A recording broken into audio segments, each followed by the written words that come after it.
بسم الله الرحمن الرحيم والفجر وليال عشر والشفع والوتر والليل إذا يسر هل في ذلك قسم لذي حجر ألم تر كيف فعل ربك بعاد إرم ذات العماد التي لم يخلق مثلها في البلاد وثمود الذين جابوا الصخر بالواد وفرعون ذي الأوتاد الذين طغوا في البلاد فأكثروا فيها الفساد فصب عليهم ربك سوط عذاب إن ربك لبالمرصاد فأما الإنسان إذا ما ابتلاه ربه فأكرمه ونعمه فيقول ربي أكرمن وأما إذا ما ابتلاه فقدر عليه رزقه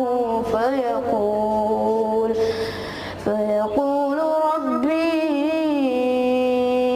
أهانن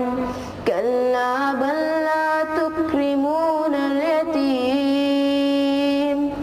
ولا تحاضون على طعام المسكين وتأكلون التراث أكلا لما وتحبون المال حبا جما كلا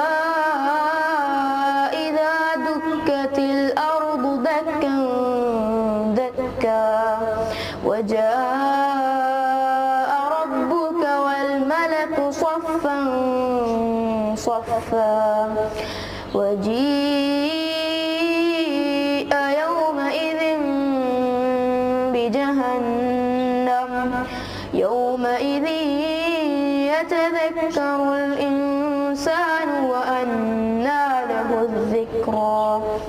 يقول يا ليتني قدمت لحياتي فيومئذ لا يعذب عذابه أحد ولا يوثق وثاقه أحد يا